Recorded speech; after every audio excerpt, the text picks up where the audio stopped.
Assalomu alaykum, hurmatli obunachilar, hurmatli yurtdoshlar. Yana do'stlar, sizlarga yangi avtomobilni ko'rib beramiz. Hyundai Elantra oladi. Do'stlar, videomizdan bir like bosib qo'yamiz. Kanalimizga do'stlar yangi bo'lsangiz, kanalimizga obuna bo'lib qo'yamiz. Do'stlar, mashinamizning 2022-yil mashinamiz eng full oladi. Mashinada 4 yumshoq balon bor. Pokoleniya metallari bor do'stlar. Mashinamiz 100% родной.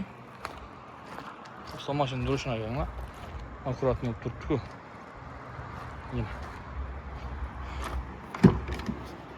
Salon kısmına dolan bolsak, mazolib turibdi. Arkalarına adama minmeyen. 90 maşinimiz 91 bin kilometre basıp ötken. Lekin sostenasi 20-30 binga cevap veradi. Pokoleniya metani bu. 90 maşinimizin bakası 220 milyon so'm. Avtokreditdan chiqarib beramiz. Barcha xizmatlarimiz ham bor. Avtokredit qiziqadi uchun 45 milyon bilan avtokredit chiqadi. Oylik to'lov 5 milyon 400 dan 5 yil bo'ladi do'stlar. Mashina qiziqadi uchun telefon nomerini pastga yozdirib qoldiramiz. Telefonlashib, qo'llashib kelaverasiz do'stlar. Sog' bo'lasizlar. Salomat bo'lasizlar.